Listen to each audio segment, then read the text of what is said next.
Welcome to the Conservation Tribe. I'm your host, Blaine Edwards, aka Earth Offline, and in today's episode, we're talking about orangutans. And we're doing this with the help of today's guest, Daya. So, Daya, thank you for coming on the show, and welcome to the Conservation Tribe. Well, it's my pleasure to be here. Okay, so I am called Daya.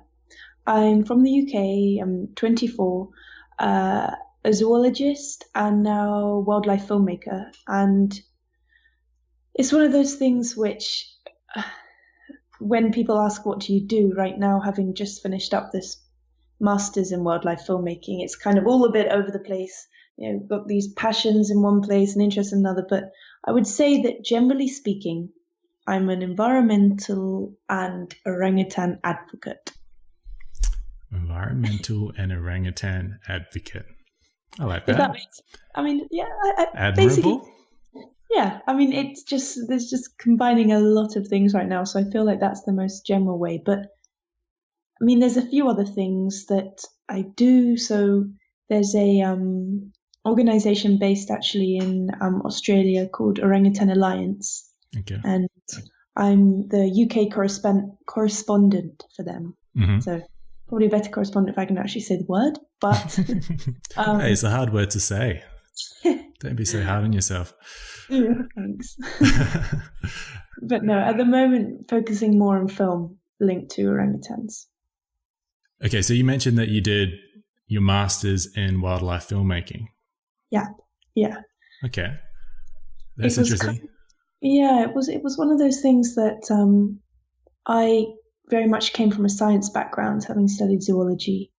And I'm sure I can talk about this later, but the route I got into to then going and working and living with orangutans the year after, it got to a point where I definitely wanted to go and do a master's to really focus more specifically on primates and orangutans when it comes to zoology. But what I couldn't decide at that moment was whether I wanted to pursue something that was like a master's that's research-based or one that was more wildlife filmmaking. Mm-hmm. And the thing that really drew me to that, which then ended up being the reason that I pursued that way, was that it wonderfully weaves together art and science. I think film, particularly wildlife and conservation filmmaking, is a great tool for communicating sometimes complex, sometimes quite upsetting, sometimes or often crucial information and research that everyone really needs to know about because it impacts everybody's lives. Mm-hmm. But sometimes that information is lost, or people feel that information is not relevant to them, or they can't relate to it when it's just in a journal. Mm-hmm. So film is a wonderful way to creatively express those things and kind of, it's storytelling at the end of the day, and we communicate the way that we cooperate, everything, the way that we process information always comes back to storytelling. So it's a powerful tool, and one that I've loved getting to understand more and being involved with over the last few years. Mm-hmm. So have you finished your master's degree with wildlife?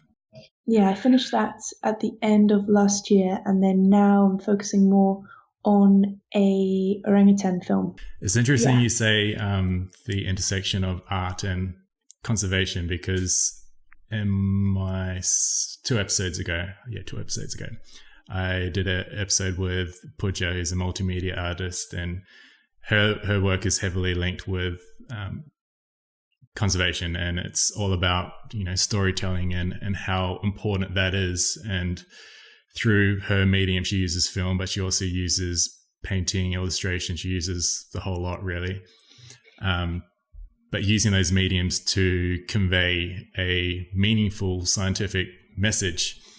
And it's all well and good doing all the research, but if you can't communicate that research in a way that people are receptive to or want to consume even, then it's obviously not pointless, but it doesn't have the potential impact that it could have if it was presented in a way through film or. Yeah, I think if that makes sense, it's really important. The creative space and communicating a message is really important. It comes with a certain responsibility. I know from my experience personally that I've lived out in Borneo. I've seen the impacts of deforestation of palm oil. I've been able to encounter these incredible species that obviously then, well, I had a long sort of admiration for this species and the habitat in the first place. But when you're able to experience something, you're definitely going to care. Like, I can't imagine that anyone who has encountered an orangutan or has been in those forests with the layers of sound and the tea-colored water can't care about it. But it's ridiculous to expect that. I mean, I had a huge privilege that I was able to do that, and thus I feel I have a responsibility in communicating what is going on, because it does impact every single one of us. And the main thing that I find, we can talk about it a bit later on, but I work also as a STEM ambassador. So science, technology, engineering, and mathematics are the subjects that are hugely underrepresented. As the years in schools go on, there seems to be a greater drop of people who pursue them for studying, but then also in careers or even just having an interest in those subjects. And they're ones that are crucial for conservation and positive change to the climate and things. And something that I feel really strongly is that science should never, ever, ever feel like it's just for scientists. So when people are like, oh, but I'm not a scientist, it's not really, no, that's wrong. Science is part of every single person's daily life. It's nature. That's what it is. It's the attempt to describe the natural world. Intriguing, and when those things happen, I feel like you get people to care, and when people care, then that's when you get behavior changes and attitude changes. Totally agree. You need them to care. You need them. You protect what you love. The part that you mentioned about the experiences part, I found really interesting. The idea that if you actually see an orangutan or any animal in the wild, it's very difficult once you have that experience not to have some kind of emotional connection with that animal. So what are your thoughts on, I'm kind of veering off script a bit, so fine. But kind of ecotourism and volunteering, these experiences where you're right there in the real world, the tangible world. What are your thoughts on that? Like, I'm a big believer in ecotourism and the potential benefit that it could have for conservation moving forward, because you can get that meaningful experience with an animal that could then inspire you to care about it and ultimately want to protect it. Whereas if you didn't have that experience, let's say you just were watching a film or reading about it, it misses that extra factor because you're disconnected still somewhat from it. I think my opinion on that is one that in an ideal world, I don't think ecotourism would be the solution. In an ideal world, we have to fill that industry. I've seen firsthand the impacts of when orangutans, being so closely related to humans, have caught like common colds, ones that, or stomach bugs, and it's sometimes been fatal. So I think there's a really fine line. I think education through ecotourism is crucial. I think ecotourism, as opposed to land being used for, like land use change and deforestation, if it's a way to maintain the habitat that's there, as you said, to inspire people, to connect people to what's there, so in turn they're going to care and want to do what they can, that is a positive. But I think what has to be implemented is respect for the animal at a distance. At a distance, 100%. Because when that doesn't happen, I was out working in Borneo for almost 9 months, and before I did that, I had to have a rigorous quarantine period. I had to have tests for all these different, a TB test, or various tests, and I think that had that not happened, it wouldn't have been appropriate, because, as I said, it's so easy to swap over illnesses, which could be devastating. So I think if a distance is maintained, then ecotourism is good. But I do also think that some forms of storytelling can be so powerful that sometimes they do give you that connection. So, for example, there's a documentary called My Life as a Turkey. And I always use this one as an example because it follows the story of a man who hand rears these turkeys up until they're adults. Yeah. And you think before, oh, it's going to be quite sweet, maybe quite funny. By the end of this film, you are wholly connected to these turkeys. And, you're crying because it's not really that they're turkeys and you have to love a turkey. It's more that what those turkeys represent. When I watch it, I think of when, my brother went to university and that sense of loss, or when someone else watches it, they might think of when they left for 6 months to go traveling, or when their daughter left, or that feeling of that one time where da-da. And with each person, it creates a personal attachment, like a way that they can relate to that story. Not that it's to do with Turkey, but that feeling internally on a personal level, which I do think sticks with you. And that's so powerful about when you encounter these animals firsthand, is that you've got a tangible sort of connection there and then. But with some use of storytelling, I do think it can have give you that same effect. Yeah, maybe in a different form, but some power with it as well. Totally. And I think,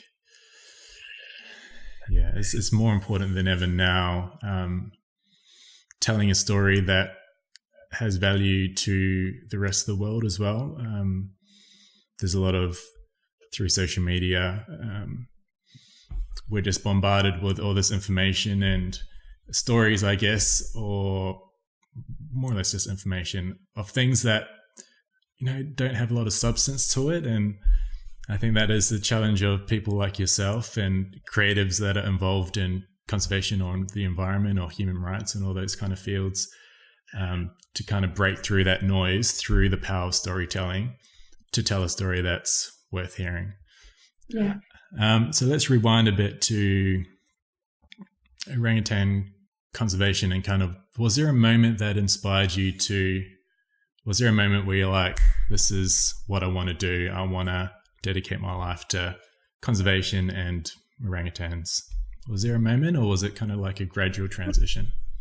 So I think there were probably two things that really have stuck with me.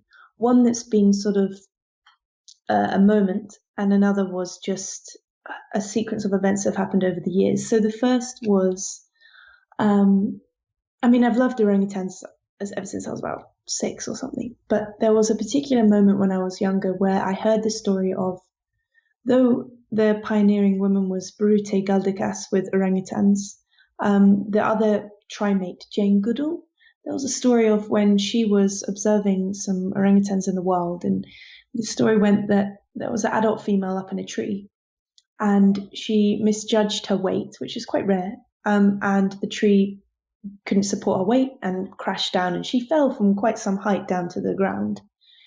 And the female proceeded to pick up that branch, climb up, and many other animals at this point would show aggression, sort of frustration, or emotions similar to those human emotions. But instead, she proceeded to try and attach the branch back onto the tree. Wow.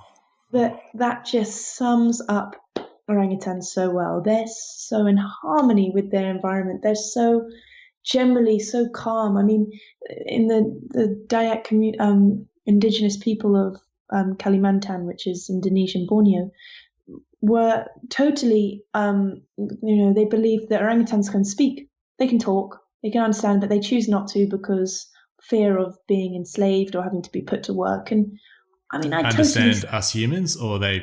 They're, it's sort of widespread agreed, at least in myths anyway, that orangutans had the ability to talk, but they chose not to. And even their name, orangutan in Malay, means person of the forest, and I can totally see that. And the fact that they're just so in harmony, so at peace in their surroundings is something that really drew me to them. And the second thing is for, ever since I was about 12, I've been working with children, whether that's teaching or volunteering or just having many younger siblings or anything like that. And this sort of innate curiosity of a child has been my biggest inspiration, because at some point when we grow up, that curiosity goes.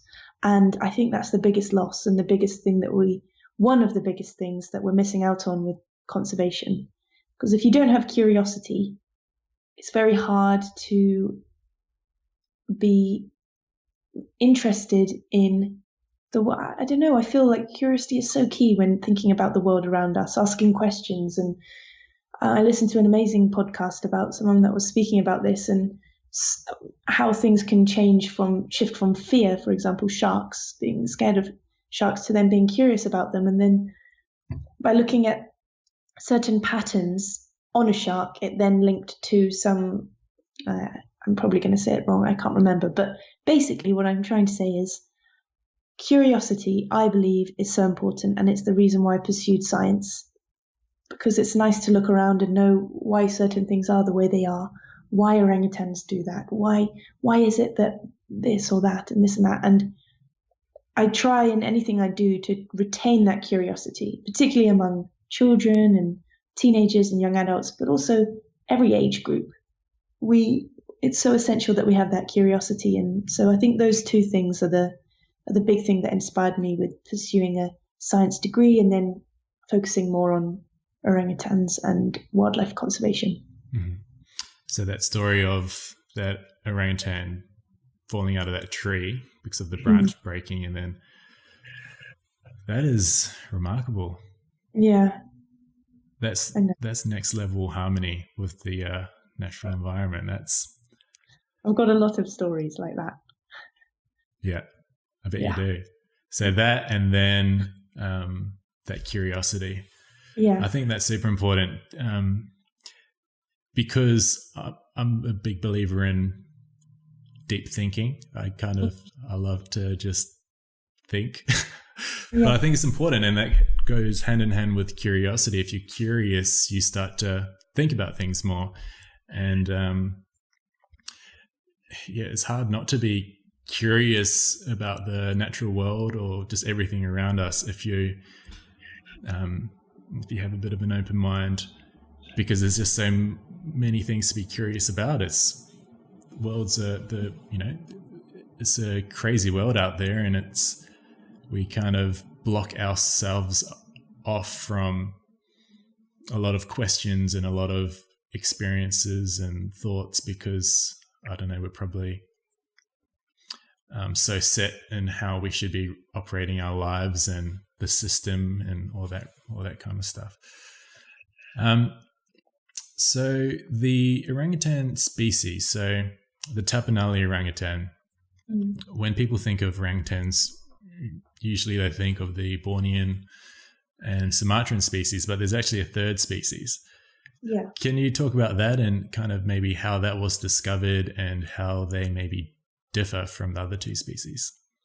Yeah, so, I mean, this was hugely exciting. It was only a few years ago in 2017 that a third species of orangutan was discovered, or it was finally decided that this was an individual species. And I find, going back to the curiosity thing, the fact that we're in this day and age discovered a new species of animal, a mammal that shares almost 98% of its DNA with us just 2 years ago, is huge. So the way that they kind of finalized that this was an individual species was looking at the skull. The Tapanuli orangutan's skull is somewhat smaller. But interestingly, this third species, well, I'll say a bit about it first. So it's the most endangered great ape. There's under 800 individuals left. And they are, their habitat is the Batang Toru forest, which is in Sumatra. And so they're all there in this area. And interestingly, so this area is in Sumatra, so you would think that they would look visually similar and somewhat closer related to the Sumatran orangutans. But actually, that's not the case. They're more similar to the Bornean orangutans. And the difference between the Bornean and the Sumatran, a major one is that Sumatran orangutans have blonder kind of beards here. I think also the male and females tend to have beards, whereas the Bornean, they don't, and they don't have that blonde, lighter hair. Okay.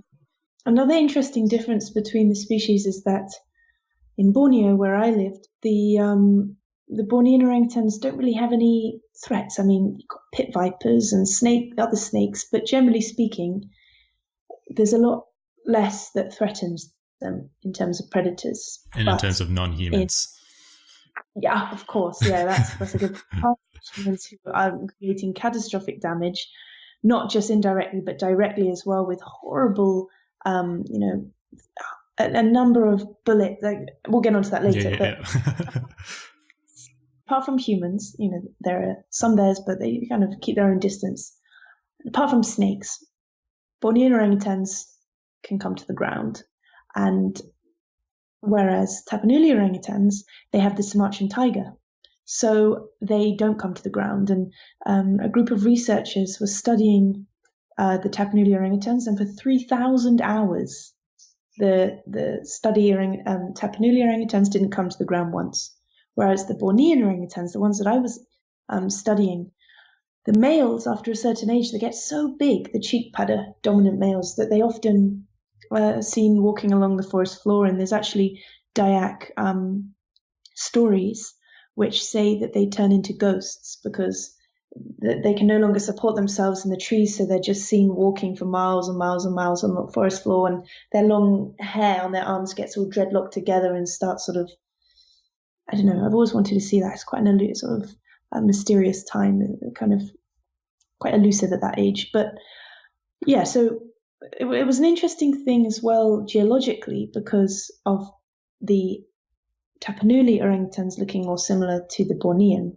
And it goes back to when the orangutan species diverged. There were two major splits that took the orangutans from South Asia to Toba. And that was the first split. And then where's Toba? Toba is in Sumatra. North? Yes. Well, my geography is absolutely awful, but gosh, I'd have to look it up on a map. We can look it up. We've got Google Maps. Toba. Okay, Toba. So Toba. Toba. So that's in Sumatra. And the second split was over to Borneo. So that kind of gives you the Bornean orangutans. But at that time, with the ice ages, there was quite a lot of free movement between Toba and Borneo until Toba erupted. And the lava destroyed all of the forest around that area. So then that species there became completely isolated. They had no way of, reproducing with the other two separate groups. Mm-hmm. So that's why they then believed that the Tapanuli orangutan look and are more similar visually to the Bornean, because before the eruption, the areas were interchangeable, and there was some interspecies sort of, there was mating between the two, those two. But I mean, all of this is amazing, and there's huge amounts of excitement in discovering this. But what cannot really go ignored here is first how few there are left. And when I do talks at schools, I always say to the children, how many are you in this school? 1,000, or I don't know, however many. You can do it at work if you're listening and you're at work, or think of a train or anything like that. And then you think of 800 of those people in the assembly hall or in the canteen or on the bus or train. That is the entire population of this third species. And not only that, but there's a projected hydroelectric dam and plantation that is set to be built that would obliterate the habitat, this last remaining bit. And I mean, there's a huge chance, a huge probability that it would put the species, or set it to be extinct soon after it's just been discovered. Yeah, so the discovery 2017, amazing news. and now there's this dam proposal in Sumatra that has the potential to wipe out their population, really. Yeah. The Tapa Nuli orangutan population. So what is the status on that at the moment? Is it likely to go ahead? I know you've been involved in protests. Yeah. Have they had an impact on maybe deterring that from coming to fruition? There are a few things that were quite big factors in this, and one that I would say with the protests and when I was encouraging children at schools to write letters. To give a bit of background, this hydroelectric dam would include an 8-mile tunnel. And if you think about the roads and the tunnels and the electricity wires, that fragmentation on the habitat is devastating, particularly as these orangutans, as we mentioned before, don't go to the ground, so they wouldn't be able to cross that way. If there's a massive gap between two areas of forest, that's it, game over. They're not going to survive. It's like just having a massive wall.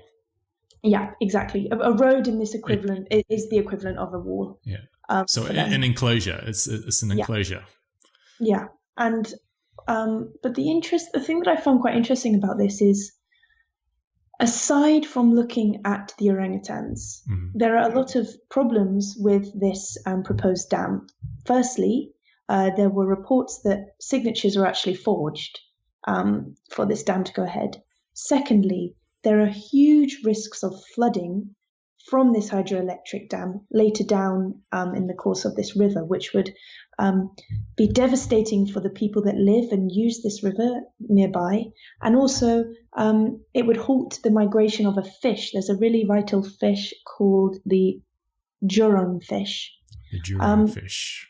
Yeah, jurong fish. And so not only this, but what I found hugely powerful when we were protesting about this with this dam is that reasonably nearby there's a geothermal energy source that's already set up, and this geothermal plant, I suppose you'd call it, was a geothermal project, does not affect orangutans whatsoever, and Sumatra already has an excess of electricity. So when you combine protesting against a certain thing for the impact that it's going to have, that's one thing. But to be able to provide the hard facts that it's really not worth it, you've got an alternative that you could expand at no cost to the orangutans, at no cost to this third rarest great ape. It set up a far more, I don't know what promising situation when I was protesting, I thought, because you provided an alternative. And I think that was, sorry, I got sidetracked. The outcome at the moment, following the protests, the Bank of China agreed to hold off from further development, and some meetings have gone ahead. I think in the recent weeks, a few more cracks have come to the surface about this proposed dam in terms of how certain issues have come up, which makes it even less admirable, even if you're not thinking about the conservation side of things. Less admirable in terms of how it can affect the community, or are you talking about like it's not financially viable kind of stuff? Not for on the side of China's Belt and Road project. So the Bank of China, for them, certain cracks have come in this proposed dam. So, for example, with the fact that the geothermal project is right there, the risk of the flooding, all of these things are actually showing that it's not as there's better alternatives, they thought, for an economic benefit.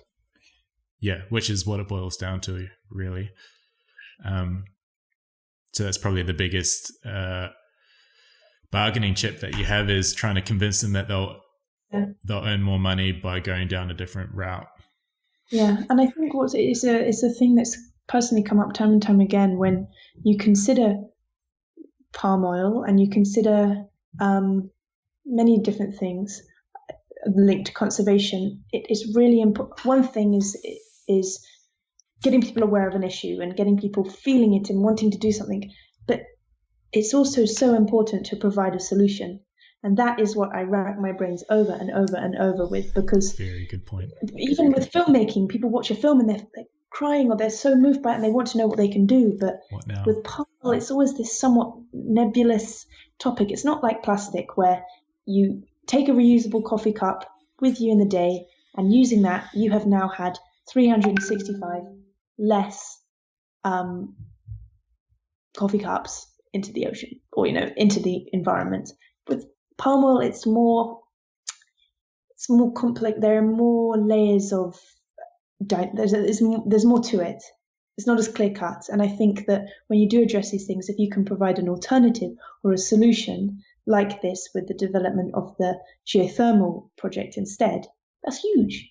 Because you're not just saying, no, stop this, forget all of that. No, don't care about those jobs. No, you're actually saying, this is the situation. This would be the outcome, but this is the alternative for you to consider. And that's practical when you approach these problems, these issues, is if you disagree with option one, you're trying to convince them to go down a different route. You need to give them a reason to. They need to, you can't just say, this is wrong. Okay, see you later. Say this is wrong because of this, but maybe if you go down this route, you can still earn X amount of dollars and we'll both be happy. So it's awareness of the threats, the issues, but also awareness of the solutions and alternatives. And I think that's one thing I'm trying to wrap my head more around is through trying to raise awareness, is not only bringing to light the things that are going wrong, but kind of what we can actually do as everyday human beings. What actions or what changes can we make? What micro changes can we make in order to mitigate those threats or to reduce them, minimize them? Okay, so we're talking about threats and but so in terms of orangutans and the ecosystem, what role, this is a question that I'm always fascinated about, because when people say you should protect this species, a lot of them say, why? Like, what are they doing for us? So the question is, what role do orangutans play in their ecosystem? Like, why do they matter to the ecosystem?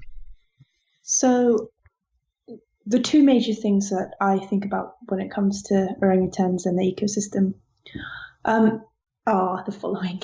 The first is, as I said before, Malay orangutan means person of the forest. But another thing that you could consider them as are gardeners of the forest. They have a very complex diet of bark, termites. There's over 317 different food sources that they consume.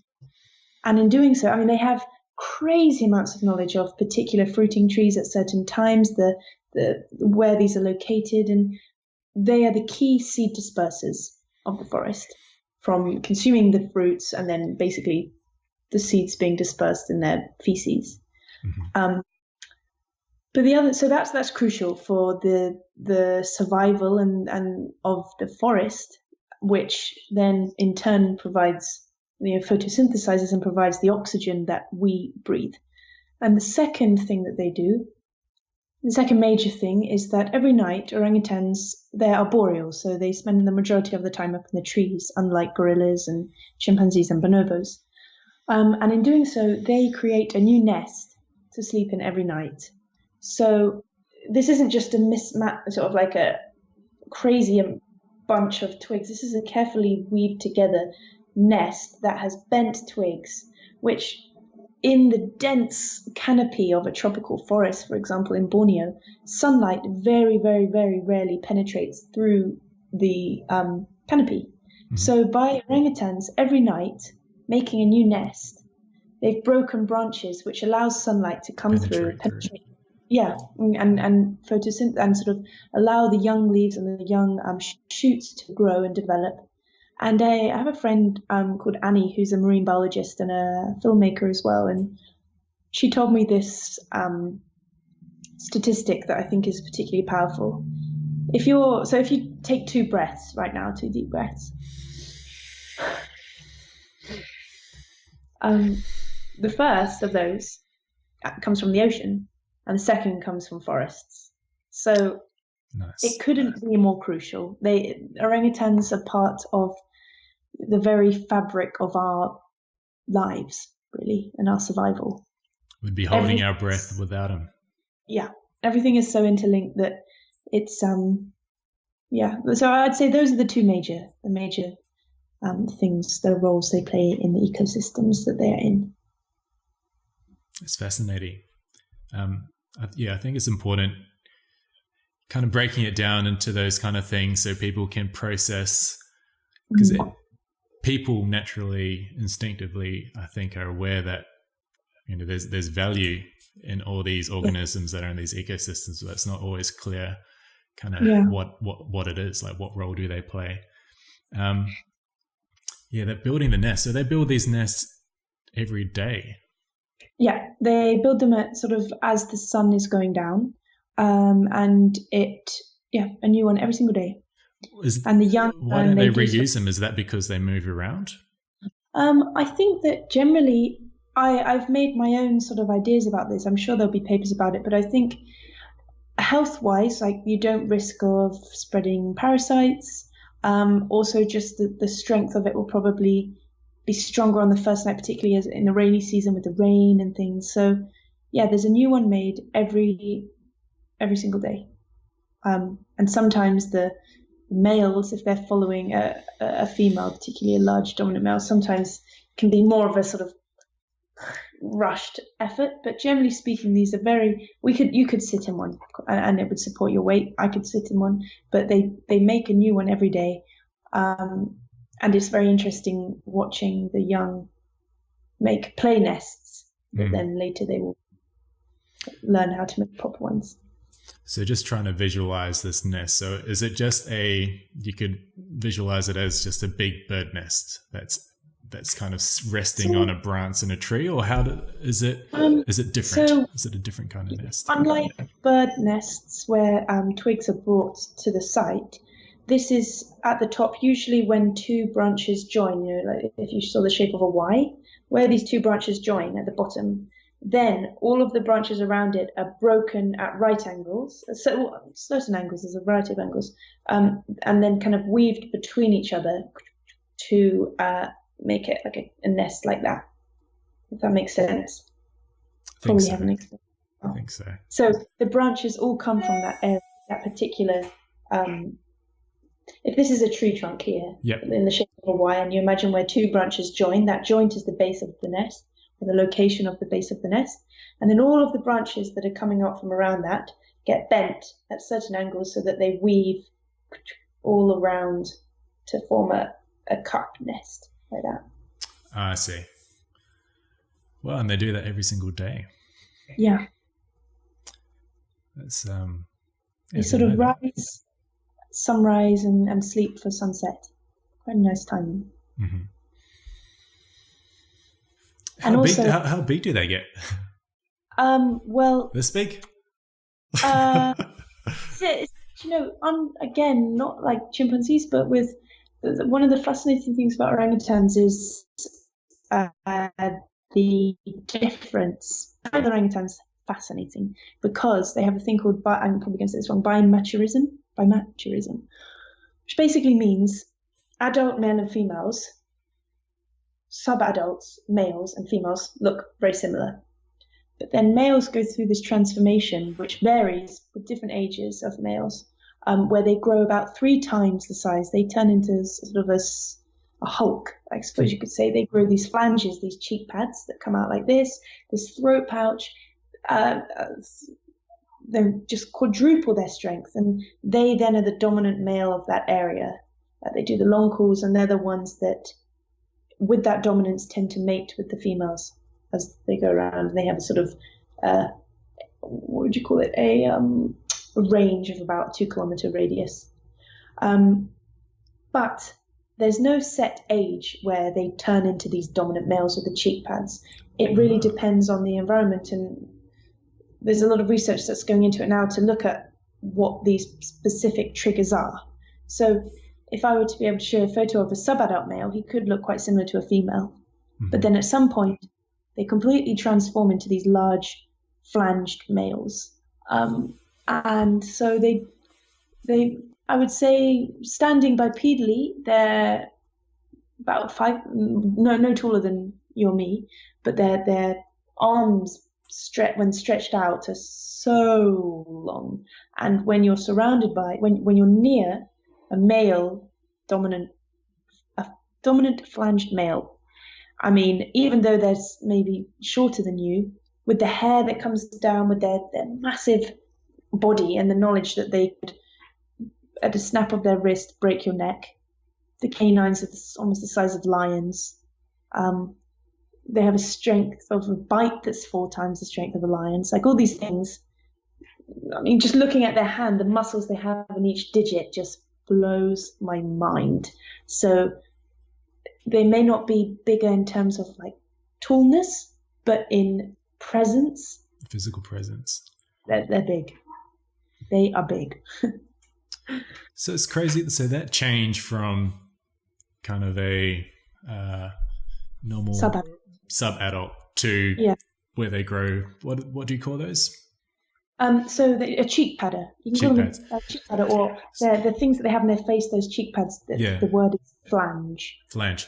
So these flanges, that doesn't correlate to their age. It's triggered by the environment somehow. Triggered by the environment, yes. So dominant male orangutans will do a long call. This happens maybe 5 times a day. It happens when I was there. It happened very, very, very early before sunrise. At sunrise, definitely one at sunset, and throughout the day there may be 1 or 2. And for the numerous times that I heard these calls, they never ever lost they always stopped me in my path, I suppose you could say. That's probably not the right word, but it's the long call. It can go for even 10-15 minutes sometimes. It starts with a sequence of sort of grumbles, and it builds up to this really loud booming thing, and then finishes with a kind of grumbling thing. And they can reach. You nailed that. That can travel through like 2 kilometers of the forest. This dense canopy, it can travel 2 kilometers, and that's kind of the male's message that he's boss. Mm-hmm. So there's a link between that and the subadult males, who still mate, but it's more kind of sneak matings and things. They run away when the dominant male comes along. They're very much subordinate. It is only at a certain time that the change happens, and they grow 3 times the size they are there. Very interesting. So to keep on the physical characteristic kind of theme, these flanges, what's their kind of evolutionary purpose for them being there? So if you think about the long calls, they kind of act as amplifiers, like speakers. Okay. I always think of the example, if you had a phone and you're playing music and you wanted to make it louder, you can put it in a cup. It's kind of like their face is one big cup this. And aside from that, just the look that they have, with this throat pouch that can inflate and things, and the hair grows so long on their arms, they just look quite formidable. Mm-hmm. It's interesting. Another thing, I mean, I've got a lot of things that interest me about orangutans, but one that I find quite fascinating is that those male orangutans who are the dominant ones in that particular area actually prefer older females. In terms of mating? Yeah. They positively ignore often like young females who would be sort of throwing themselves on the male. They prefer. The most attractive thing is when an orangutan female has already had an offspring. She's already had an infant who's grown up healthy. But on that, I mean, I'm probably segueing a lot here, but one of the major things with orangutans is that their age, they have the longest time of sort of mother to infant care than any other mammal. So the young will stay with its mother for up to 8 years in Borneo.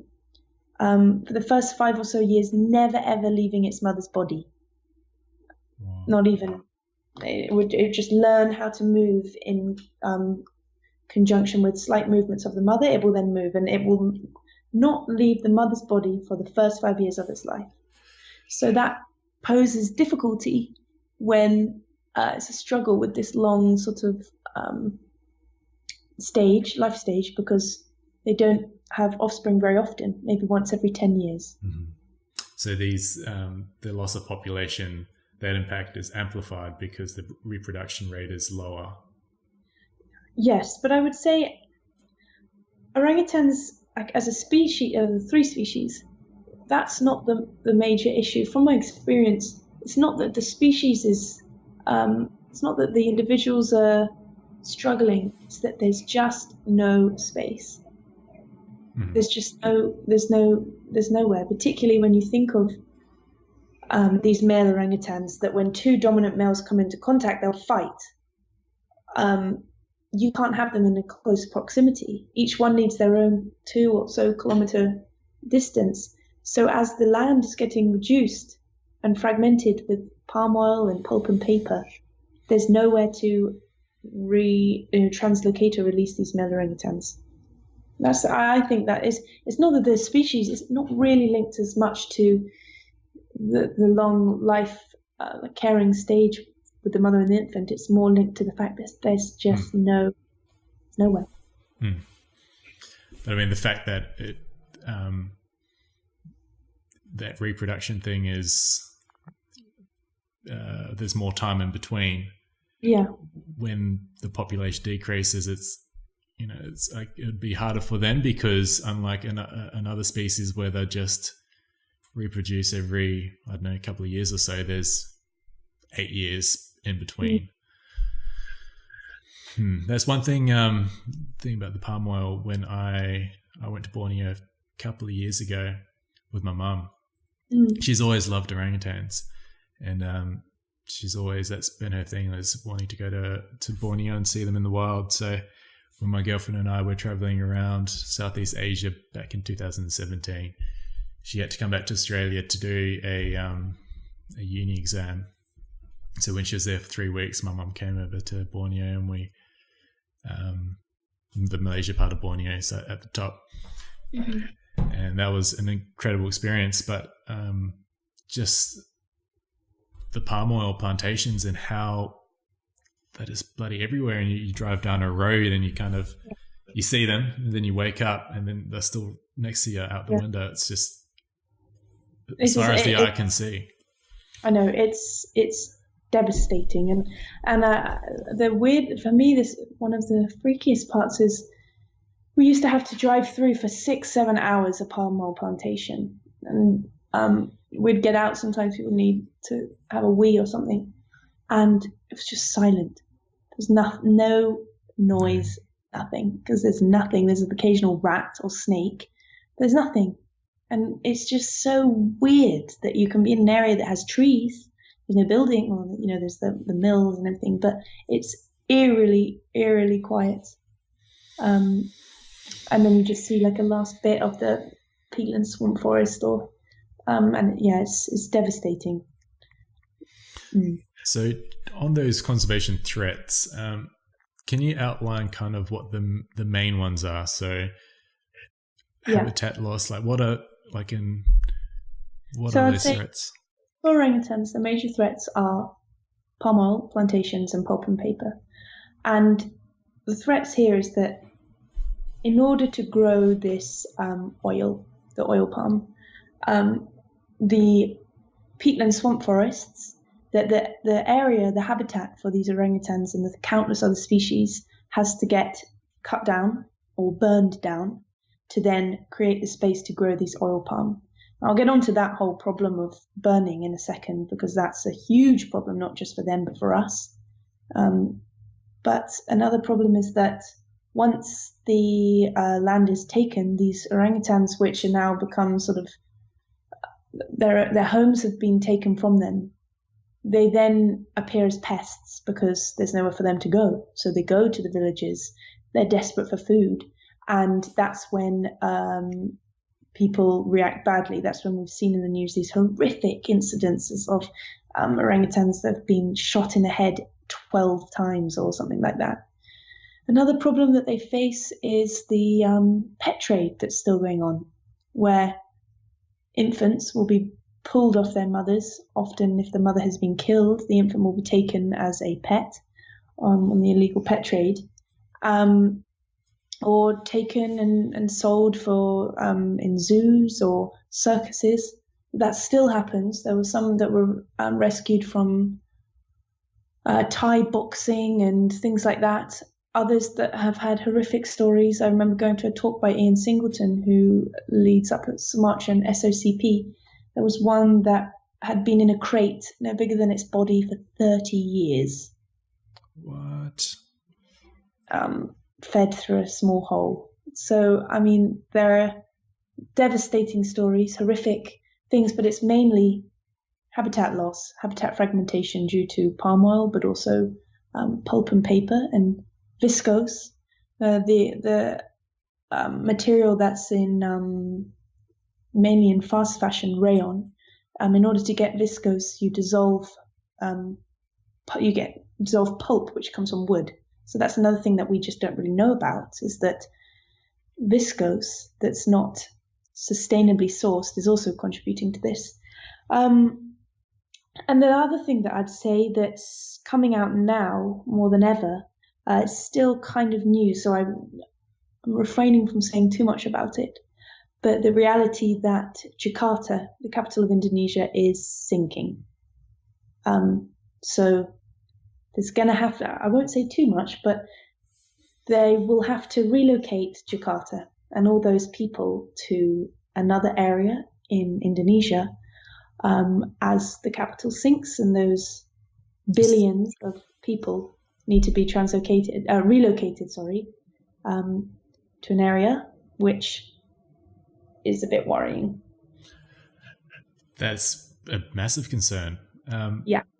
Is Jakarta coastal? It suffers. Well, it's in Java, and it suffers every year with terrible flooding. Right. Yeah. Okay.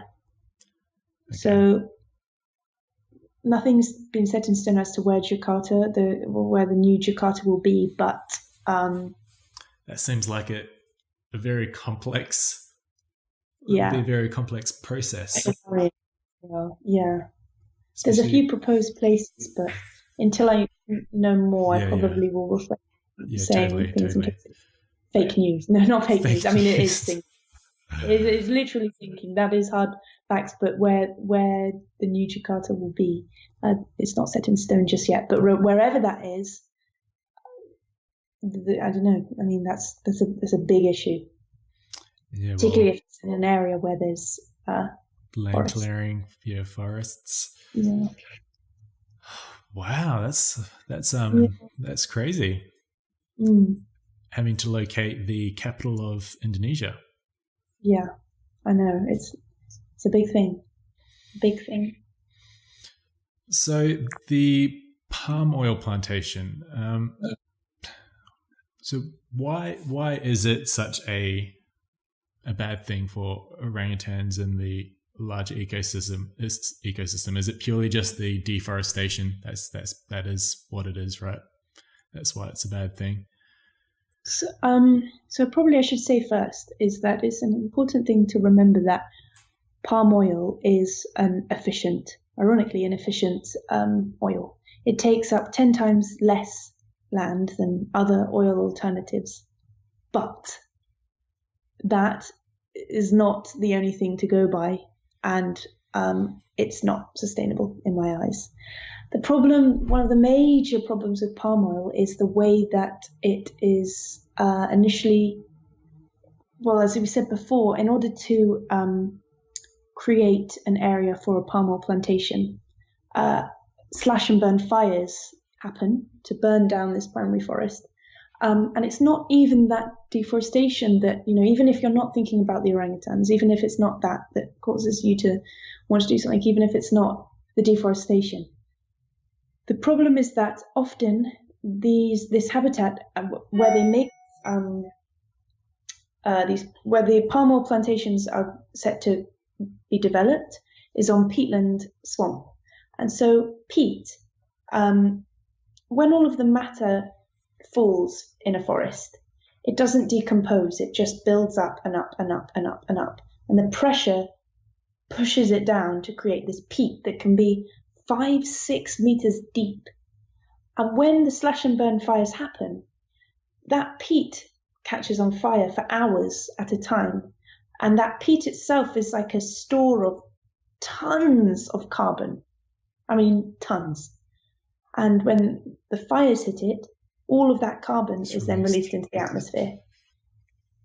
So that's a terrifying problem. And the fires a few years ago in 2015, this is an interesting point that I like to think of, that I actually that I'm talking about in a few days, is, okay, so if you think about palm oil, yes, okay, you could say that it is a way for a poorer country to benefit economically from this land use change.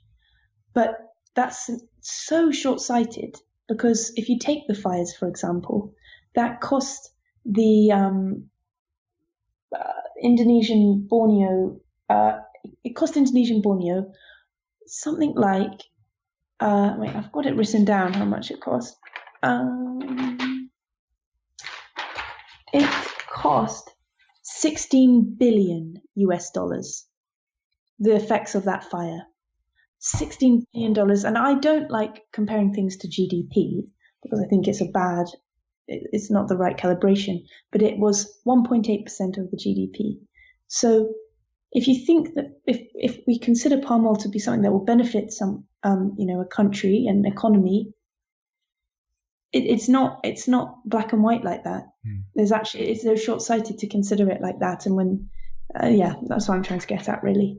So the carbon store on the peat, that's a huge one with the fires. And the fires are there as part of the deforestation process. Yeah. Yes. Yeah. Okay. And then so through that burning of that forest, that releases a lot of that carbon stored in the peat, which is that layer. Yeah, it can be so deep. Yeah, it's all locked in carbon. So that's the big problem. That's not even related. That's not related to orangutans. That's related to climate change. Crisis. Yeah. Crisis. Climate change. This kind of doesn't really do it justice, does it? No. So that brings me to my next point, which is kind of the positive, the solutions. What can we do as the general public to kind of help in some way? Okay, so I think a major thing with this is to celebrate and to spread awareness of what people in the field are doing, because there's a lot that's going on with a lot of different organizations, and it's great to highlight this, to raise awareness of this. So take the issue of land first. The issue with that orangutans are having for land, when we were saying before about there's just no space. SOCP and Ian Singleton are developing these orangutan havens, which are kind of like large protected areas that have a board around them that orangutans can then be released into. And these tend to be the orangutans that can't be released back into the wild. For example, the male that was kept in a crate for 30 years, the level of trauma that he's gone through is unimaginable. But other things that are happening are incredible education things. So a huge thing is education, and the Orangutan Foundation International have education programs, and I know this is more related to sun bears, but KWPLH, led by Gabriella Fredrickson, has created this wonderful sun bear center where people are able to go in Balikpapan in Borneo and just enjoy nature and see these animals, and in a place where there maybe isn't that much connection with the wildlife around you, this is crucial. So education, the havens, also film, as we said before. So Red Ape, when Greenpeace did the orangutan with Mother, that I know some people said was controversial, but I mean the amount of people that went viral, the amount of people. I don't know if you saw it, the animation that Iceland wanted to use in their Christmas advert was created by Greenpeace and Mother. I don't remember. Well, I can send a link to you. There's a orangutan in my bedroom. That's the poem. It's an animation. Our Planet, the recent Netflix and Silverback documentary that was linked with WWF, that had an amazing sequence with orangutans. So film is a great way. But also when companies, for example, Lush, collaborate with others, so SOS, Sumatran Orangutan Society, and they created that soap, the orangutan soap, that they only had the amount of orangutans that were left in the wild. So when that soap was gone, it symbolized how many were left. Artwork as well, you mentioned before, one of your previous podcast episodes. I'm probably going to say his name wrong, Ernest Zakarev, but he does these incredible, massive murals in Indonesia that showcase what's happening with the fires, with orangutans, with deforestation, with palm oil. So using art, collaborations with other businesses. So that's a lot that's going on. And also Cheryl Knotts as well with orangutans. She is doing a lot of like community-based stuff. So providing alternative jobs and allowing, this is a crucial one that I haven't mentioned before, but allowing those people, Dayak people who own the land but have no proof of this because they don't have paperwork, helping them gain back their ownership of their ancient land. Really, their ownership to that land is crucial because they don't want the palm oil plantations, but often they don't have the tangible evidence to prove that it's theirs. Yeah, okay. Well, so that's probably another thing for another time. I'm just bombarding you things here, but that brings up a totally important point, though. Tim Lehman, Tim Lamont, together they have been doing some amazing community-based things. But for us, I think there are a few things that I would like to address because it is maybe slightly more complicated than we said before, like plastic pollution, but there are things that we can do. And the first is to push as a consumer for transparency, whether that's with palm oil, whether that's with fast fashion, pressurizing the brands and the companies that we use to be more transparent about where they're sourcing palm oil from and what policies they have in place to address deforestation with their commodities is so important. And it's been really rubbish over the last few years. So on that, what I mean by that, what do you mean? So what I mean is, I would say there are a number of major companies that supply commodities in the world. So whether that's Nestle, Dorito, Unilever, Marks and Spencers, any big corporation. Commodities, certain commodities are linked to tropical deforestation. So obviously palm oil, but you've also got cattle, soy, pulp and paper, and timber. And with these commodities, if a company is using or supplying those commodities, what policies are there in place that show that that company is trying to push forward with zero deforestation and probably not explaining this correctly. What impact is that are they having on deforestation? Mm-hmm. And a great way, what's happened with this is that a think tank called Global Canopy Program have created something which is called Forest 500, which I'm making a little film about tomorrow, actually. And what this does is this is on a website that we can access online, and it has an annual assessment of the 500 biggest companies that have the most influence in tropical deforestation through supplying all of those commodities that I listed before. And us as consumers, we can go on that and say, okay, well, I shop with blah, blah, or I use this.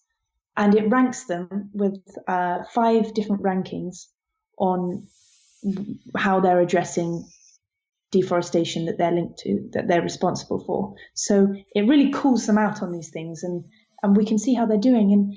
And in the past, it was just kind of ranked on whether they had policies or whether they didn't. But now it's ranked on whether they have policies and whether they've put stuff in place to allow these policies to happen, what they're doing to make these policies go ahead. Because in the past, being RSPO labeled as sustainable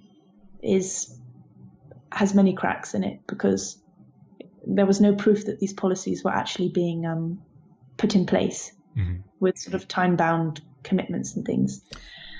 Okay. Yeah. So that's that a big website. Thing. What was that website called? Forest 500. Forest 500. Okay, so someone can hop on that website, and there'll be information of these companies, businesses. Yeah, so you can go on and you can be like, right, well, I really like Nestle, which is bad. I hope you don't. But I want to check out how Nestle is doing. They go on, they see, oh my God, they are doing, we could look at it. I'll put a little demo on a film tomorrow. But fortunately, it's something like in the 2018 report, 40% of companies had no policies, which is not good. Mm-hmm. But the good thing is that of the commodities, palm oil is the one that is most focused on. So I would say quite a complicated way of saying it, but as a consumer, know that you have a voice, and know that with your voice, you can pressure people to have transparency. 100%. And the other things are just, what else can we do? I really strongly believe that living a low impact, sustainable, plant-based lifestyle is huge. And as we said before, obviously switching one oil for the other has limitations, but the more that you do eat locally, sustainably, and plant-based, you see that actually you don't consume foods that have these oils in. Processed foods have the oils in, and sort of things like that tend to have palm oil in, but when you're cooking fresh, and often these things, there are hundreds of recipes now that show you can do it far quicker, far cheaper, and it doesn't tend to have these products. Even shampoo bars and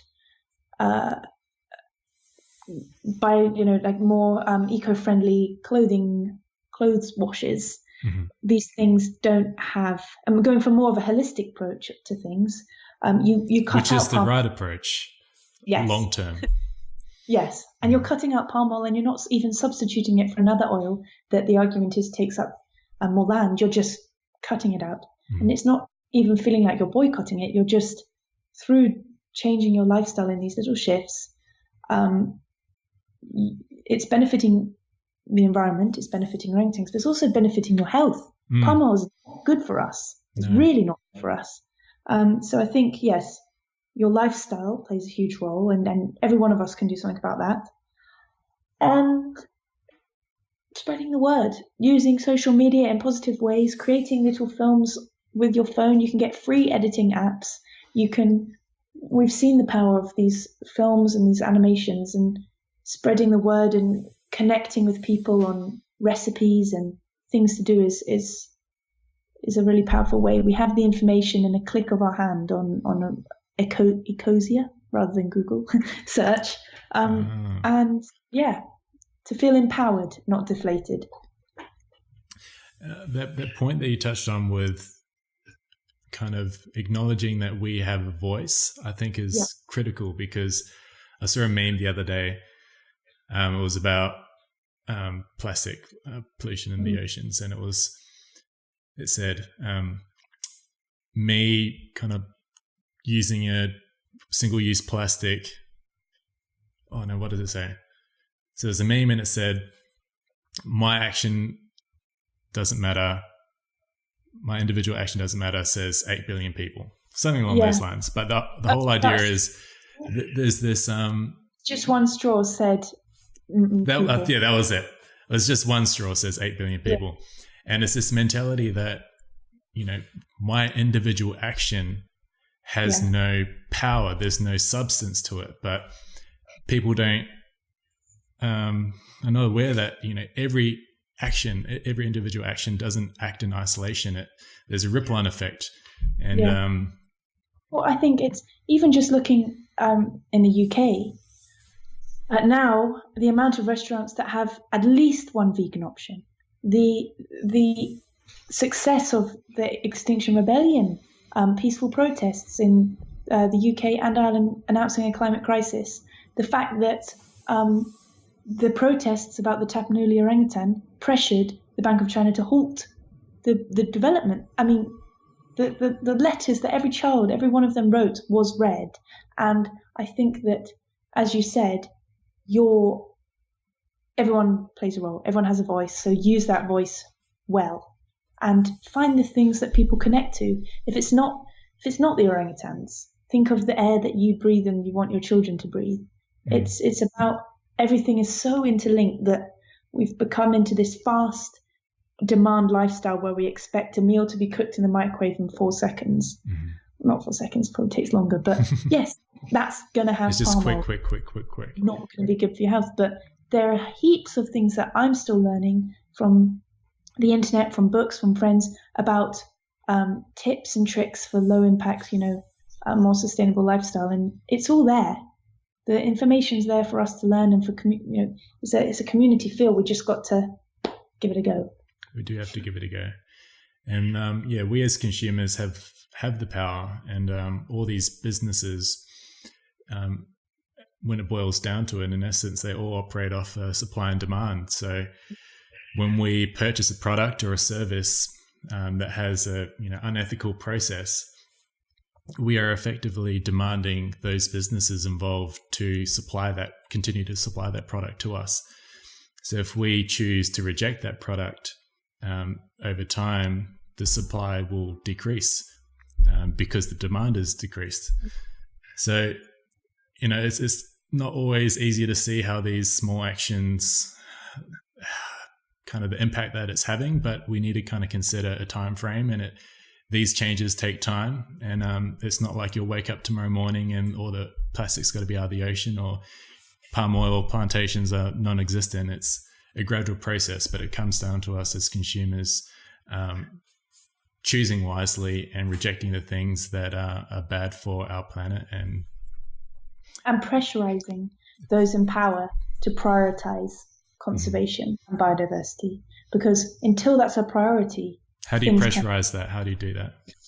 I think writing, demanding transparency. The Forest 500 website is a great way that has pressurized them, because it's open to the public. Everyone can see exactly how they're doing. Nothing can be hidden anymore.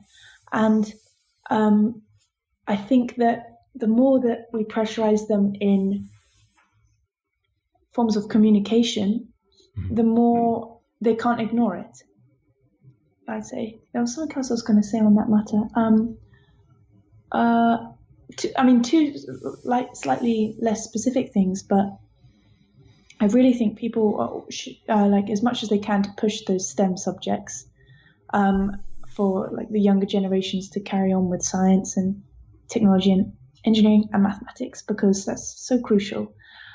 And to, again, with that younger generation, really empower them, because it can be a difficult time. I mean, with the climate sort of anxiety that people, the sort of feeling that people have, especially that I've got younger siblings, and it's tough because it's always on their mind the whole time. And I've also volunteered with a number of 12 to 16-year-olds with Action for Conservation, and spoke to them. And it's a lot to take on, a lot with exams and this and that, but for people to feel involved, then when you come together and unite, then you pressure together the corporations that have this potential to really halt or at least drastically reduce deforestation. It's got to there's got to be change. And whilst that's happening, what we can all do as well is so important. But putting that pressure, and then realizing that the change needs to happen, and it needs to happen fast. It's not about not meeting 2020 deforestation thing. And things need to happen now. things do need to happen now. How do we kind of combine our forces? What can you recommend? Any like online resources or groups that kind of foster that collaboration? Yeah, I think so. If people listening have a particular interest with orangutans, there are a number of volunteering things that they can do, both out in Borneo and also in any, actually across the globe. I know that Orangutan Foundation International have a annual construction volunteers 3-week thing, like not an internship, like you go and you help construct a boardwalk or a part of the something within the forest. Or if you want to do something more sort of locally to where you're living, I mean, fundraising is a huge thing, and many of these organizations have ways that you can do anything and fundraise for them. Or you can join forces with other people and fundraise together.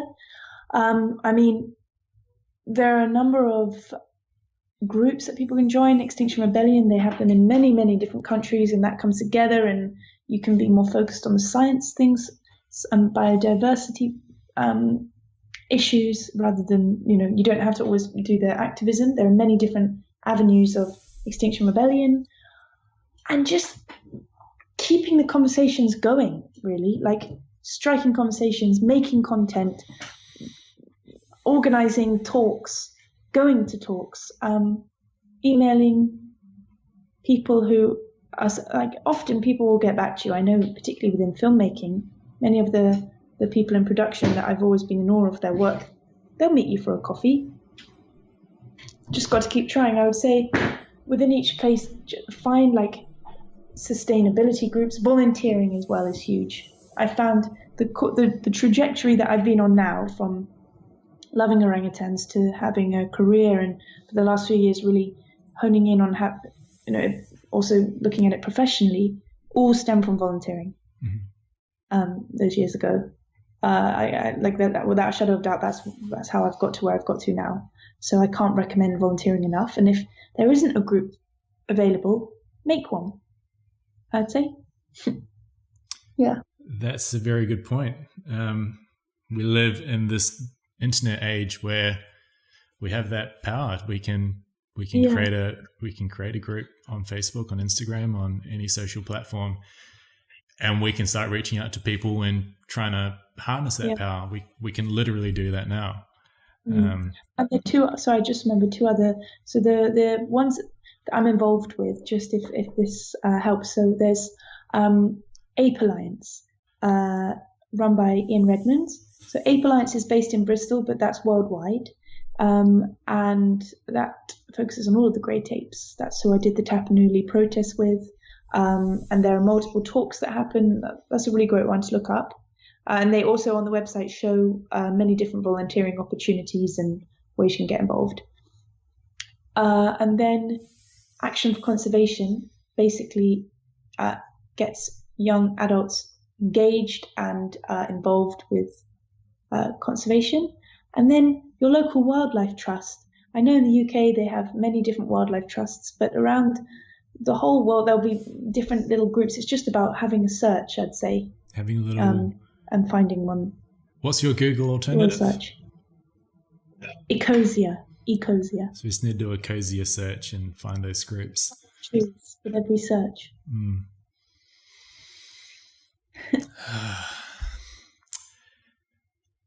There's a lot to digest, but we need to stay optimistic, and with the power of the internet, that's kind of my thesis is how can we use this online platform that we have most of us have access to for good, because we know it has the power to take a lot of things viral. It has the power to influence elections potentially in the United States via Russia, whatever, but it has a lot of potential. There's a lot of power there if we just harness it correctly, and we can start a little Instagram awareness page on Instagram and create content. We don't even have to create content. We can share other people's content, and that is your content. So if you're not a creator, if you're not a filmmaker or a painter, you can document your content. You don't even have to create, or you can repost other people's content. We can all contribute to that awareness part, at least. And even taking Greta, I love what Greta said, Greta Thunberg, about, she's a schoolgirl who just decided to stop going to school. And if one person deciding to not go to school has had this impact, it just shows what each one of us can have. I mean, she's a true inspiration for me. And I think that's just a perfect example, is find what you can do and just have hope. I know she says, I don't want you to have hope, I want you to panic. But I think you got to have hope. You got to have hope. Otherwise, we've got to have hope, and we've got to... I think you need hope. You need this belief that we can achieve this. Yeah. We have to have this belief or hope that we can achieve this. Otherwise, it deter a lot of people anyway if they can't visualize that end goal. Yeah, definitely. Yeah, and I think that comes down to, I guess, kids growing up into adults too quickly and not realizing that there's a lot of different ways that we can live our life. It's not just the one that they teach us in primary school and high school. There's many different pathways out there, and through the internet we can literally do what we want to do, as long as that's mapped to hard work and skill to some degree. We can do what we want and make a living out of it. And my purpose at the moment is trying to find my purpose, and how I define that is trying to find something that I'm good at, trying to find something that I'm passionate about, trying to find something that can make me money, and something that can add value to the world. So the intersection of those 4 points, I think, is the definition of purpose, well, at least in my book. And if people can use their curiosity or think deeply about what those things are, we can actually achieve those things if we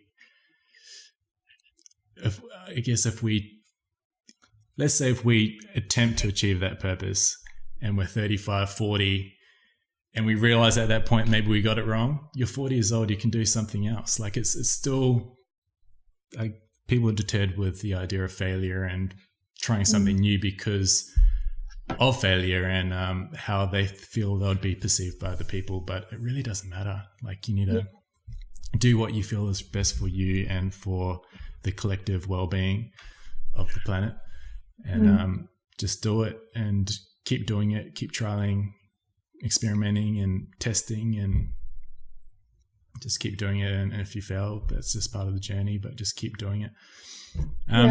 We've been talking. Okay. Another thing I was going to say on that is having that connection with nature, because as we said right at the start, like if you don't experience things, it's very hard to care. And particularly over the last year or so, I've been trying to take a far more holistic approach to things. So before, it was always like, well, it's actually quite interesting and quite easy to link it with a plant-based low impact, or trying to be low impact lifestyle. And just by using things like essential oils, or trying to not growing my own things and this and that, it's such a amazing way to connect with the world around us, because you use something that's plant-based and you see the power that it's had, really seriously, not placebo, genuinely power that it's had, and you're just in awe of the natural world. And in turn, that will make you connect to it and want to protect it. That's a real thing. Biophilia, like humans have this innate desire to be close to nature, and they've done many tests and experiments where even in the office space in the city, if an office where there's plants or greenery in the office is more productive than an office space without that greenery and plantation. We just work better when we are closer with the natural world, and there doesn't need to be this disconnect, and we're better off if we are more connected. It's not like it's a trade-off where if we're with nature we lose these other things. If we're with nature, we actually gain a shitload of stuff as well. Yeah, even the planting your own stuff. I recently bought some plants that are out on my balcony. I'm in Brisbane at the moment, kind of. I'm looking at the city now, but we've got a little balcony here, and we've got a couple of chili plants, tomatoes, passion fruit. This is even that, just having that and just like watering them each day, and it's kind of lame, just sitting down on the couch and just hanging out with your green friends. That is fantastic. We've got a lot of time for that. I'm the same. Yeah. So I think that desire, that is in all of us. We just need to tap into that. And the challenge is kind of what can we do to tap into that? Whether that's through storytelling or facts or whatever. It is in every human being, that desire to be close to nature and to want to protect nature, but we just need to, I think people just just disconnected from that fact. We've been chatting for about an hour and 25 minutes. I don't know, kind of, there's a couple of questions I want to say before we go, and is that cool with you? Yeah, of course. Okay. So there are kind of two closing questions. So before I go to those, is there any topics that you want to touch on that we haven't touched on at the moment? Anything you kind of want to talk about? I think there was only something really, I don't know if you were planning on asking this, but just about like a certain thing with orangutans, because there's something that I find so, like, aside from all of the other amazing things that we've spoken about, there's a couple of two sort of things that I think is quite cool to mention. All right, tell me these three cool things. Okay, so the first is that remember we were talking before about when a dominant male, how big he is. Yeah. The woman that I used to work with, Barute Galdakas, once saw a male orangutan hanging from a branch with 2 fingers, just 2 fingers, his entire body weight. And then for a few seconds, he was just with 1 finger. And so that is one thing that's blown my mind. The second thing that's blown my mind that's very current is that recently a paper came out that's very controversial. And some people, say it's got a bit of, it's controversial, but it needed to be acknowledged, it needed to be aired, is that in fact, humans are more closely related to orangutans than they are to chimpanzees. I read that article. Yeah, so not based on genetics, but based on physical characteristics. Yeah. I was gonna ask you that actually. Really, I jumped the gun. But that's really fun. I like that a lot. Obviously, I like that a lot. But it's a fairly controversial thing, right? Like, yeah, it's kind of a big jump to say they're our closest relative. Yeah. Based on what they look like. I think that physically it's fascinating. So the fact that many other characteristics that were considered just human. So the fact that we have a hole, like a sort of hole on the top roof of our mouths. We have a hairline. Not a hole, like a kind of, say a hole, like a bit on the roof of our mouths. Mm-hmm. Right. Was before considered a solely human trait, but orangutans have that. Hairline, orangutans have that. And actually, it turned out that humans share 28 similarities with orangutans, but they share 2 with chimpanzees, and they share 7 with gorillas. So that's quite a big jump. So what would that suggest? Would that mean that? Well, it's sort of one of the reasons it's controversial is because it as it stands, the human evolution. It is acknowledged that humans, originated in Africa, right? Mm-hmm. But orangutans came from Southeast Asia, so it doesn't really. There's a lot of confusing bits there. It goes against what we know for human evolution. Yeah. Yeah. But I mean, it's necessary. It's an interesting thing, one to be acknowledged. But totally. Yeah. And then my third thing was, maybe this is something that you were going to ask in a closing thing. Were you going to ask me any more things about orangutans? I was going to say, how are orangutans and humans similar? Oh, I kind of answered that. Whoops. Sure. And the last one was, the closing question was going to be, what makes orangutans special to you?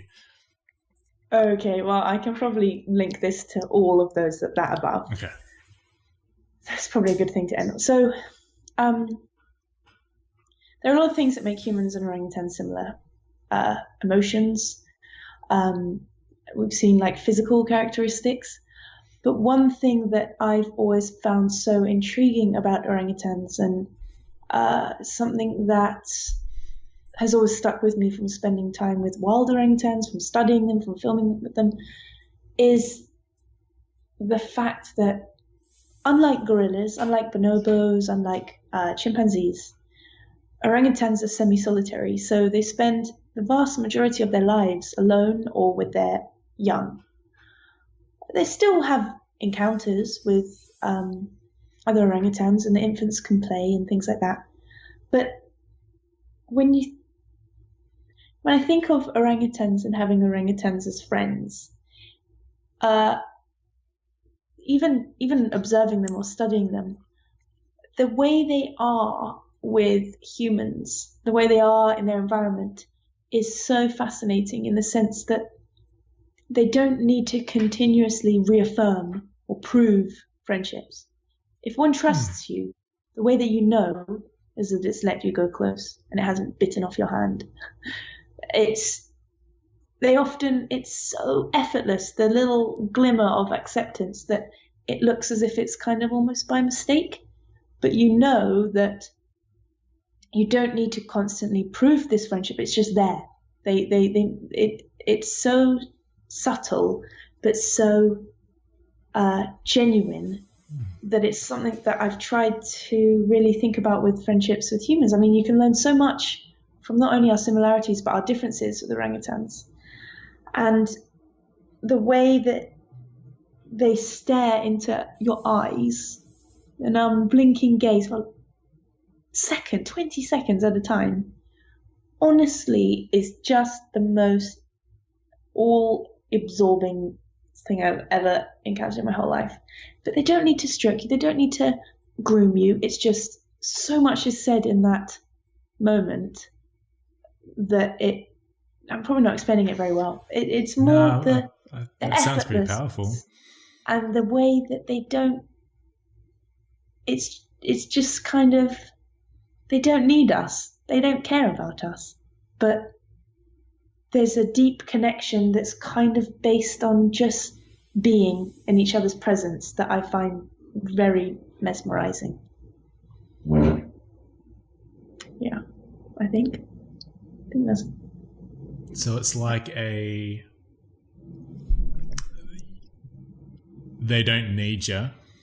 Yeah. But there's this like acknowledgement that we're both here. Yeah. And yeah, it's something about that. Like they're just. It's that acknowledgement. I think even that acknowledgement alone is important. I think we go about our business every day without even the acknowledgement of other human beings or anything. And I think just that simple act of acknowledgement speaks volumes. Or even just the fact that, we're always, so many societal pressures say, thank you, or be polite, or are you sure, like reaffirm this, affirm that, like where do we stand as friends, like with orangutans, that none of that happens. It's so authentic. It's kind of like you just know. If you get on with an orangutan, you get on with the orangutan. It's never going to change. Even if you don't see it for 6-7 years, it will never change.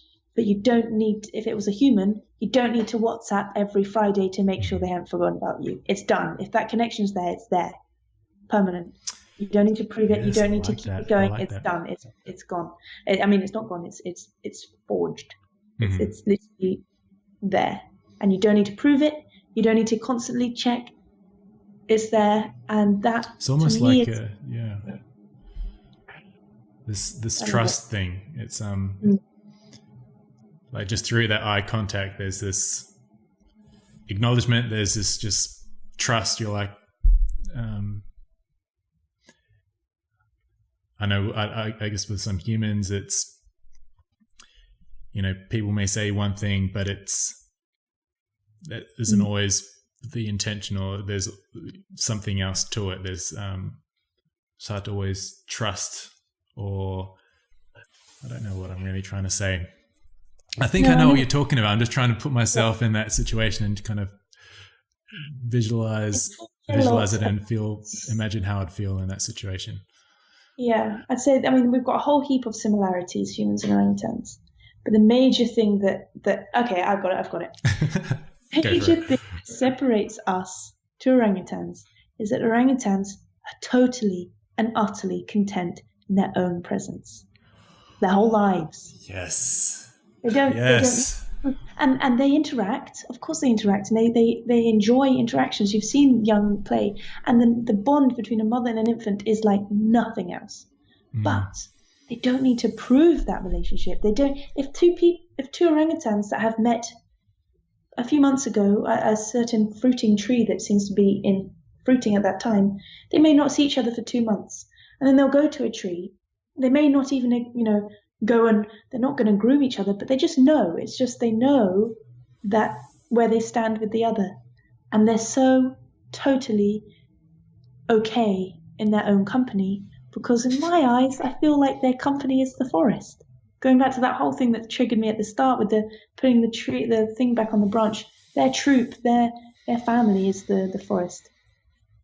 I kind of feel like I'm a bit of an orangutan. We all are. I'm a bit of an introvert, and I can kind of be by myself for forever. But it's fascinating. Yeah. It's almost as if one way to look at it for me is they don't need to kind of prove themselves to like their emotions or anything. It is what it is, but there's nothing to gain from proving something, or like the thing that you're saying about what were you saying about them not needing to reaffirm themselves or prove? Yeah. They don't need. It's they like don't need to prove their friendship. If they've got a connection, it's just there. Yeah.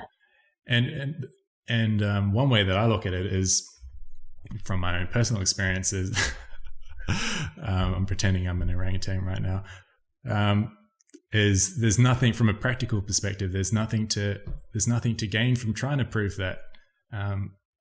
With me, I try to whatever I do, trying to see if there's value in doing that, and if there isn't, I try not do that thing. And there's nothing to gain from trying to prove that. Like you don't gain anything, they don't gain anything. So what's the point in doing it? So in that sense, they're like an emotional minimalist. Yeah. Like their minimalism extends beyond just kind of their consumption. It's kind of their output of emotions. Yeah. And maybe I see it as like, instead of having, like if there was a root with all the different bonds within a troop, because they have this bond with this person in the troop and this one, they don't have troops because they're semi-solitary. But if you compare to a chimpanzee or something, like they have wonderful, but allies and little tricks going on. With an orangutan, instead of having loads of different roots, it's just one root that goes down deep. That is a deep old root. That connection is just one fat, deep rooted connection, and no matter of wind or rain, nothing is going to blow that over. But you don't need to keep checking it. It's going to be probably doesn't explain well. I'm quite a weirdly visual person, but I'm visualizing that right now. Yeah, you've got a friend. If you connect with an orangutan, and that orangutan was actually a human, even if you didn't see each other for 5 years, you don't need to send them a WhatsApp to make sure that they're not annoyed that you haven't spoken, because they know that the connection you have is so deep that when you do get to see each other again, it's there and it never falters. It's like they're aware of they find that comfort or that reassurance in being aware of their role in their environment, in their ecosystem. They're aware that while they're there, their purpose or their individual purpose and how that ties in with the collective purpose. When you are aware of that, everything else almost doesn't matter, because you can always revert back to why you're here. And if you have clarity in what that is, then you can be at peace. You can always find peace in what you do, as long as that aligns with that purpose. And all these other things about kind of trying to prove something or to someone else, it doesn't matter, because you know why you did what you did and you know why you're here. So everything else doesn't really matter. And the whole deep rooted thing with that, they're a deep rooted tree. So they depth over width. Yeah. Their tree goes deep down, taps deep down into the reservoir below, as opposed to one that kind of shallow and then. Yeah. Okay. Learn a lot about us from them. Pardon? We can learn a lot about us from them. Oh, heck yeah. Yeah. We, when I was in architecture school, actually funny story. So, I studied architecture, and that's shout out to Bianca. She actually got me on, just like, you should head up Daya, you know, Bianca. Yeah. I went to uni with her in Perth. Oh my gosh. And she's at the moment with Annie, the girl that Iceland. With the breath thing that I said, one in the oceans, one in the forest. Oh, is that her? Yeah. Yeah, I saw her in one of her videos on Instagram story, because she's there in Iceland doing that orca. And orcas are my favorite animal. So I messaged her. I was like, I can't wait to see your videos. I'm jealous. Yeah. But anyways, when I was in architecture school, I've always loved animals and the environment, and like always since I was a young kid. And in architecture school, I was like, I don't know if this is right for me, doing this whole architecture built environment thing. And I was halfway through, I was contemplating dropping out and doing wildlife filmmaking. And there was Otago University in New Zealand. I did research into their course, and apparently it was pretty good. I was that close to dropping out and doing that because I wanted a career that was associated in some way with animals and having a positive impact. And wildlife filmmaking was the only thing that I could kind of was the only career that I was aware of through David Attenborough and all those docos. I was like, okay, that's the only one. But my family and friends convinced me to stick it out with architecture. And now I'm here, 27. Got my birthday in a couple of days. Oh, nice. Kind of gone full circle. So I'm no longer passionate about the built environment. It's gone to the kind of the natural environment and giving that a go, which is kind of tricky to do, especially after you've invested all this time and money into a university degree. And kind of at the end of it being like, I'm going to try something else, especially if that thing is conservation. It's like, what the heck are you doing? Like, Mom's like, okay, what are you doing, son? Okay, but what are you really doing? No, you carry on. I'll say the thing after. So yeah, that is funny that I've kind of gone through that process, and despite that, I'm reverting back to what my gut feeling was at the beginning, and trusting that gut. And it's interesting how that kind of pans out. I think people should trust their gut more. Yeah, we live in a day and age where we can, reverting back to what I was saying before, like we can live a more tailor-made lifestyle if we choose to, and put in the effort and work and that kind of stuff.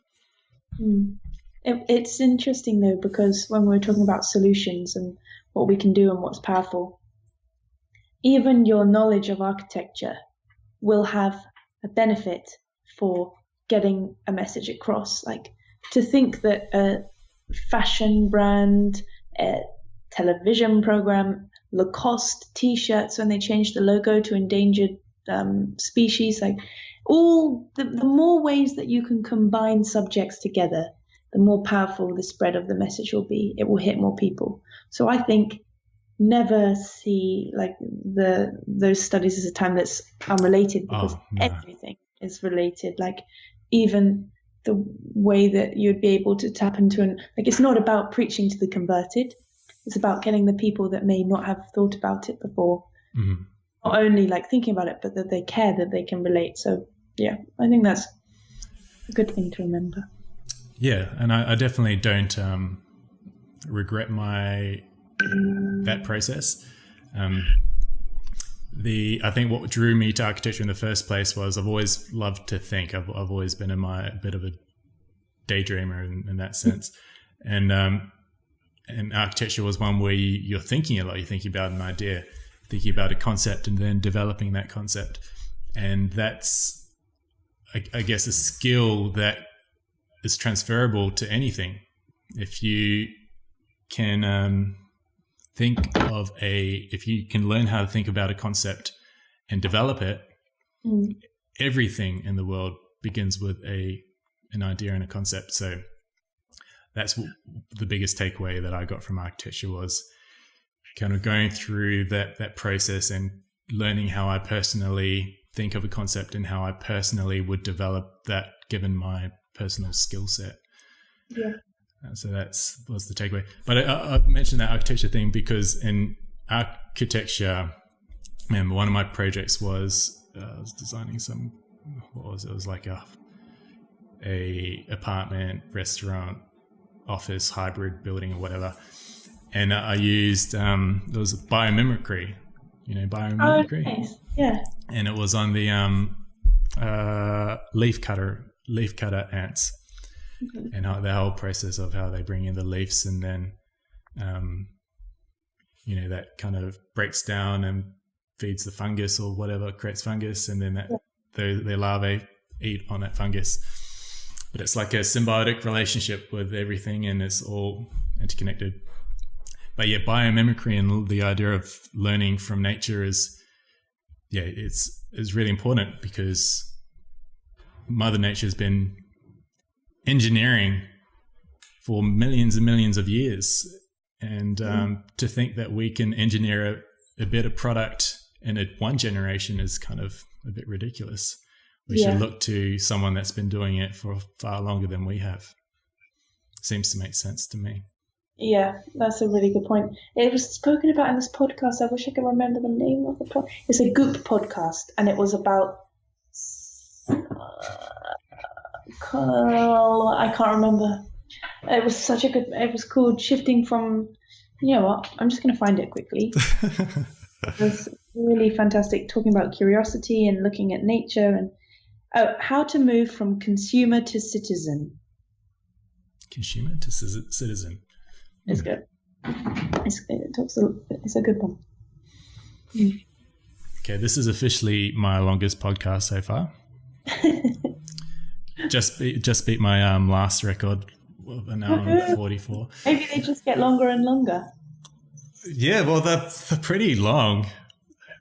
We kind of, the last one when I spoke to Angelo about painter dogs, we just yarn back and forth, and it's great. Well, there's always a lot to talk about, and it's good because usually if I'll be like with friends, somehow I always manage to get the conversation back on orangutans, and it's probably become slightly boring. Not boring, but like predictable. Oh, dare not talk about orangutans again, and I am. So, this is a great moment. I've been able to talk again about orangutans. It's fantastic, and discuss it and talk about solutions, and not just the sort of worrying times, but what we can actually do together. So we're probably going to be chatting for a couple more minutes longer, but an interesting point that my previous guest was saying, how if we speak for this long, obviously I'm interested, and there's a handful of people that'd be interested, but having creating or curating a piece of content in a way, or packaging a piece of content in a way that the general public would be likely to consume. So one thing I'm trying to do is the condensed IGTV recap video, which is I go through this podcast, so I'm recording the video as well, and breaking that down into a 9:16 format video on IGTV, breaking down kind of like cool sections throughout the podcast with captions and titles and a little progress bar at the bottom, but trying to deliver it in a way that people consume currently. So I believe in what we're trying to do, I believe, is a good message. We're trying to tell a good story, but that's only one part of the equation. The second part of the equation is to distribute that message to the world. Otherwise, the story won't be heard.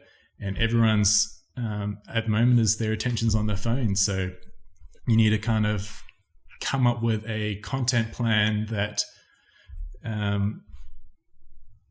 will enable your story to be put in front of the eyes and ears of everyone else out in the world. And at the moment it's on the phone. So I'm trying to experiment with how I can curate this content in a way that people would actually consume it, because everyone's got a short attention span these days. And if you don't grab their attention, even to the point of a thumbnail, you could have the best story in the world. You could make the best film in the world. But if you don't have an eye-catching thumbnail on your Instagram grid thumbnail or your YouTube thumbnail, they're not going to click it. I know. And these things all need to be considered, and it's like a whole nother dimension, but I would argue is one of the most critical parts at the moment. Is I'd go as far to say that with conservation is you need to create a bloody good clickable thumbnail. Yeah. Or else you're not going to do anything. And that doesn't sound natural, but unfortunately it's like, in my opinion, critical to the day and age that we're living in at the moment, which is part of all the things that I'm trying to figure out with online and social media, and going a bit of a rant on that one. Well, it was interesting. I would just say on that, when I was doing the volunteering with Action for Conservation, we looked at a series of videos and conservation clips, some longer than others, and the one that unanimously was the most popular with these 12 to 16-year-olds was a 1 minute, not animation, but just like illustrations, simple illustrations of George Monbiot talking about rewilding. 1 minute, just very simple, not too sort of doom and gloom, but also not overly optimistic. It just laid out the facts. If we do this, this will happen. Done. That is it. And it wasn't busy. It was just so clear. And I think you're exactly right. You're tapping into it. It's a fast, people look at things on the bus. They don't sit down and really have time to, if it doesn't catch their attention now, it won't, and they'll switch to something else. So it's about tapping into different audiences in different ways, and using social media for positive ways that it can be used in connecting people across the world and in a matter of seconds, rather than focusing on its bad traits, which it does have. It definitely does have, yeah. But bad traits or not, it's the reality of the consumer at the moment. So we need to kind of almost present it to them in a way that they want to consume it. Even as far as to say, like the videos, like a vertical video versus a horizontal video, that makes a big difference. Yeah. In itself, like the idea that we're on our phones. A phone is a vertical screen. Therefore, a vertical video will take up more real estate on that screen.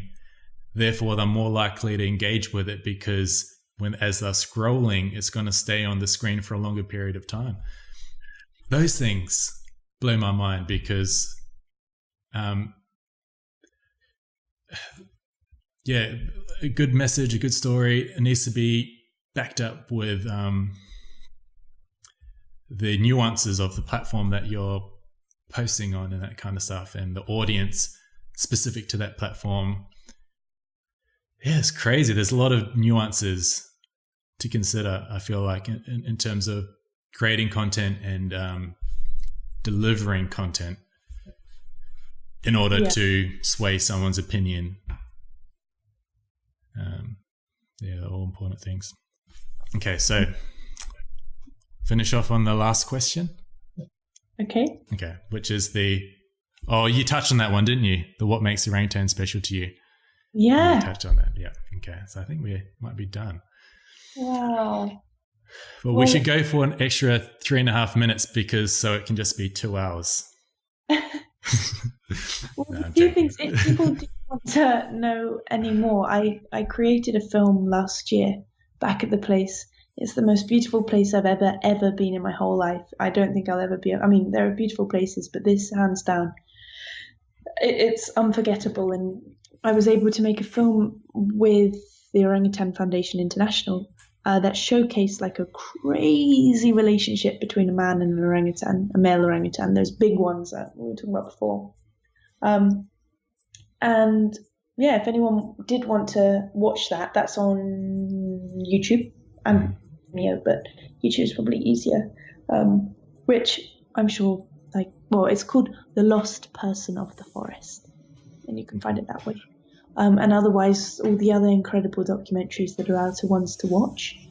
And if anyone did have any questions, they can always pass them on to you and pass them on to me, because, as I said, I can carry on talking and discussing if there's anything that you know that you want to share. I'm always wanting to learn more. Mm-hmm. So to get in touch, I would urge people, keep the conversation going. Definitely, especially when we can so easily contact one another. Yeah. These days, there's really no excuse not to try, at least. Yeah. Okay, well, thank you very much for your time, for your 2 hours. Thoroughly enjoyed the conversation. It's been really great. Yeah, so thank you very much for that. And best of luck with your film and your poem. Oh, yeah? Yeah. I'll be recording that tomorrow, so I'll share that. Yeah, look forward to hearing it. Okay, it might be awful. It could be, you know what? At the end of the day, I was saying it. Just do it. Yesterday, I was saying this to my boyfriend. Even if everyone thinks it's rubbish, I think it's nice. So no, I don't think it's nice. I think it's great, and that's all that matters when you create something. Yeah, who cares what people think? What you're doing is something that's positive and good for the world, and as long as you can remind yourself of that, then everything else doesn't really matter. Yeah. Just like the orangutan.